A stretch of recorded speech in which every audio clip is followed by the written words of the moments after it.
سلام. امروز از اون روزا بود واقعا خوابم میومد. دیشب فقط 3 ساعت خوابیدم و اصلا نتونستم درست بخوابم. اینجا اینقدر هوا سرد بود، دنبال آفتاب بودیم که تو آفتاب وایسیم یکم گرم میشیم. ساعت دوم کلاس که واقعا خسته کننده بود. استاد 4 ساعت و نیم فقط حرف زد. بعدش هم اومدیم اینجا بعد کلاسمون نشستیم و با دوستم فاتی که عاشقشم. بعد از اونم رفتیم کجا؟ سلف. غذای خوشمزه سلف که مزه هر چیزی میده جز غذا، فقط گوش توشی که بگن غذا داره.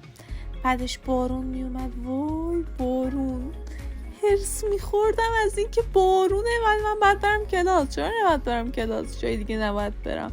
اینقدر حیات دانشگاهمون قشنگ شده بود و بارونی شده بود که حد نداره.